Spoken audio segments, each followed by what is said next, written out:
u dhaxeeya Puntland iyo Somaliland iyo xiisada ka dhex aloosan dawladda federaalka iyo maamul goboleedyada dalka. wariyaha iyaga magaalada Garowe Maxamed Xuseen Dheere ayaa warkan nooga soo diray Garowe. magaalada Garowe caasimada Puntland ayaa maanta dagaal laguna soo dhaweeyay ergeyga gaarka ah xogayaha qaramada midoobay oo qaabilsan arrimaha Soomaaliya Nicholas Haysom.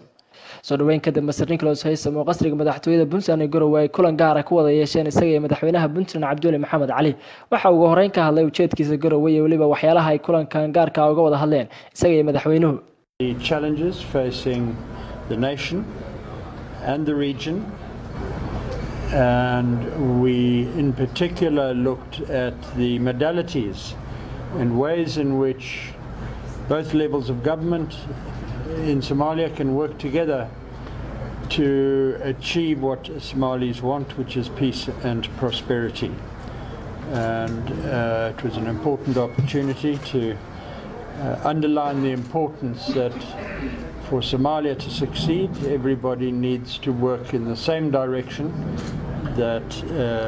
we cannot have all the players working on their own. mas-uuliyiintan ayaa ka wada hadlay khilaafka dawladda federaalka iyo dowlad goboleedyada nabadgelyada siyaasadda iyo arrimaha mandaqada sida uu sheegay madaxweyne Cabdulle Maxamed Cali oo shirkan jiraayad ay ku wada qabteen aqalka madaxtooyada. waxaanu runtii ku faraxsan inoo yimaado boqoshiis u horeysay halkan noogu yimaado waxaan ka wada hadalnay arrimo badan oo ay ka mid tahay siyaasadda Soomaaliya ee cakiran stalemate-ka iyo hadda karaagti duwanaanshaha dawladda dhexe iyo dowlad goboleedyada arrimaha security-ga arrimaha siyaasadda iyo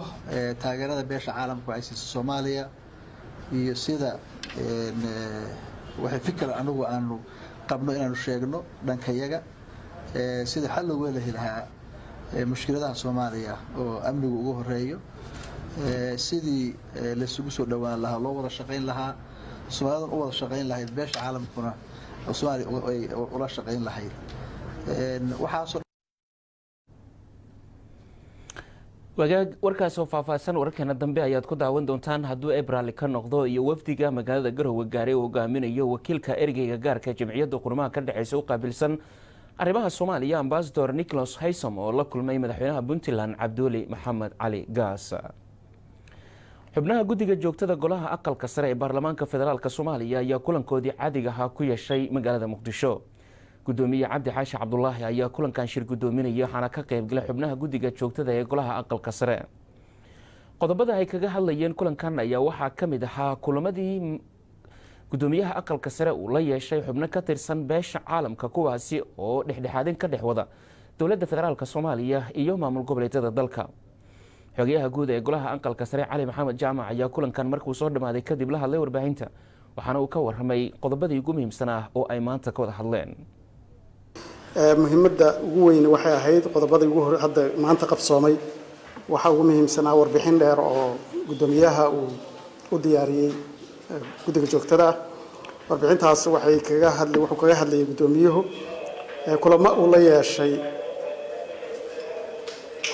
la yeeshay hay-adaha dawliga ah iyo kuwa aan dawliga ahayn muddadii hadda kalfadhigu furmay oo isugu jiray waxa ugu horeeyay kulankii uu la yeeshay wakiilka xogayaha guud ee qaramada midoobay Mr. Nicholas Haysom oo uu la yeeshay 9kii bisha iyo 28kii bisha laba kulan. kan hore wuxuu ahaa isbarasho iyo salaam ugu yimi, kan dambena wuxuu ahaa isaga iyo wakiilka xogayaha guud iyo wakiilka IGAD waa wakiilka African Union u fadhiya Mr. Francesco Madera oo wada socday ayaa u yimi. waxayna ahayd muhiimadda ay u yimaadeen waxay ahayd maadaama aqalku uu ku jiray arrinkii xal u helidda khilaafka xukuumadda federaalka iyo xukuumadaha xubnaha ka ah inay xog ka helaan meesha aqalku uu marayo waxay u soo qabsoomay iyo talaabada ay qaadi karaan iyagu waxa ay la qaban karaan aqalka. gudoomiyaha wuxuu siiyay warbixin dheer oo qoraal ah kulankoodiina waa isla dhigdhigeen waxa la qaban karo. muhiimadda ugu weyn waxay ahayd in xal loo helo qadiyadaas aqalkana mas-uuliyad ay ka saaran tahay mas-uuliyadda uu qaatayna aad bay ugu bogaadiyeen waxayna ku ballan qaadeen inay la shaqayn doonaan aqalka safarka ay hadda u baxeen uu ku qorshaysnaa inay safarkaas ku bixiyaan dowlad goboleedyada iyo xukuumaddaba ay sii arki doonaan sidaas waxa laga wada hadli doonana ay noqonayso sidii xal loogu heli lahaa arrinkaas arrinkuna uu noqdo arrin Soomaaliya leedahay oo sida uu golaha aqalka sare u qaatay mas'uuliyaddaas inay ku taageeraan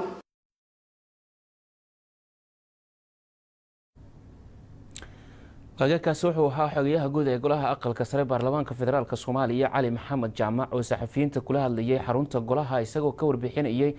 qodobadii ugu muhiimsanaa ee guddiga joogtada golaha aqalka sare ay maanta kaga hadleen kulankoodii ay ku yeesheen magaalada Muqdisho.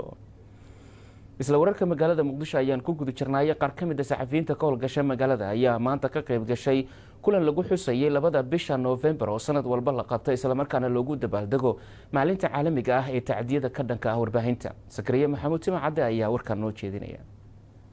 Muqdisho waxaa lagu dabaaldegay maalinta dambiyada ka dhanka ee loo geysto wariyaasha adduunka. Soomaaliya waxaa lagu sheegay in kaalimaha hore ka gashay wadamada dhibaatada loogu geysto wariyaasha ku nool. kulankan waxaa ka qayb galay wasiirka wasaaradda warfaafinta ee dowladda Soomaaliya,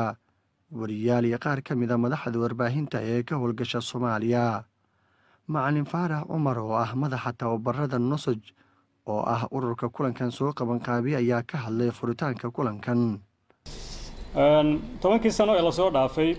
waxaa dunidan guudkeeda lagu dilay 324 wariye. boqolkiiba 85 waxay ahaayeen kuwa dacwadooda aan la daba gelin oo meelay mareen aan la aqoonin dadkii dilay amaba aan la daba kicin oo maxkamadda iyo cadaalad waxba helin.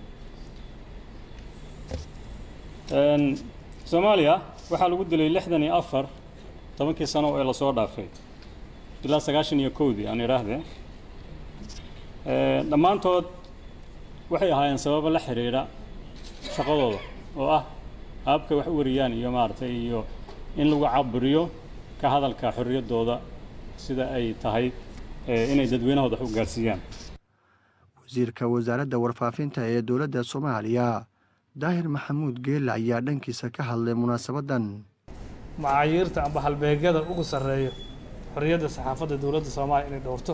ayaa ka go'an. taas waa midda badqabka amba la xisaabtanka tacadiyada ku dhaw anagu laba xuquuq baan saaran. xuquuq waxa waaye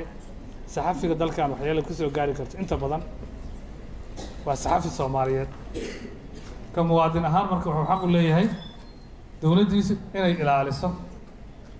inaan wax ku dhicin ay ka shaqeyso haddii ay wax ku dhacaan inay ka daba tagto. arrimahaas marka lama rabo inay ku xirnaadaan wasiir joogo, taliye nabad sugid iyo taliye booliis oo joogo, ra'iisul wasaare joogo, madaxweyne joogo. waxaa rabaa inay ku xirnaadaan ay damaanad u noqoto sharci kii yimaadaba uu ku dhaqo. wasiirkii yimaado, taliyihii yimaado, madaxweyne yimaado, ra'iisul wasaare yimaado uu ku dhaqo uu ku dhowro oo ay isku aaminaan ay ku kala dambeeyaan. sharcigaasi annaga xaggeena waa uu ka dhamaaday tashiyo badan waa ka sameyn. baarlamaanka hor yaalla baarlamaanka ka soo bixi doona haddii ilaahay yiraahdo. fulintiisa markaas xukuumadda timaado ay xil saarnaanaysa haddii ilaahay yiraahdo.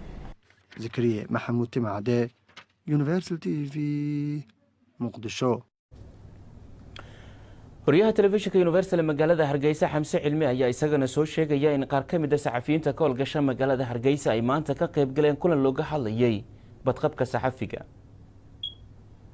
kulankani ayaa ahaa mid ay soo qaban qaabisay ururka saxafiyiinta Somaliland ee Solja waxaana looga hadlayay badqabka saxafiyiinta iyo doorka ay warbaahintu ku leedahay bulshada. kulankani ay ka soo qayb galeen badiba warbaahinta ka howlgasha gudaha Somaliland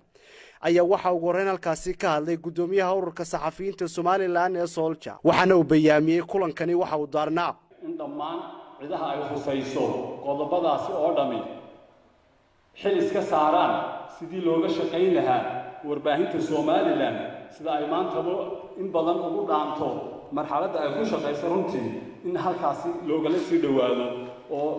tacadiyada ama xadhiga sharci darrada ee lagu la dhaqmayo saxafiyiinta runtii laga waantoobo iyo ugu dambayn in mihnada saxaafadda iyo aqoonteedaba cid kasta ay iska xil saarto sidii kor loogu qaadi lahaa annagoo halkan uga mahadnaqayna dhammaan ganacsatada Soomaaliland gaar ahaan kuwii sida tooska ah gacanta uga geystay sidii saxafiyiinta aqoontooda iyo imkaaniyaadka ay ku shaqeeyeen baa loo horumarin lahaa kuwaasoo runtii aan iminkana magan uga nahay runtii in ay wax nagala qabtaan baahiyaadka kale runtii ee ay saxaafadda Soomaaliland qabto fariinta ugu dambaysa halkan diraya waxa weeye waxaa soo dhow maalintii saxaafadda Soomaaliland oo ka gaar ah maalmaha kale ee saxafiyiinta ay xusaan maalmahooda runtii ama maalinta caalamiga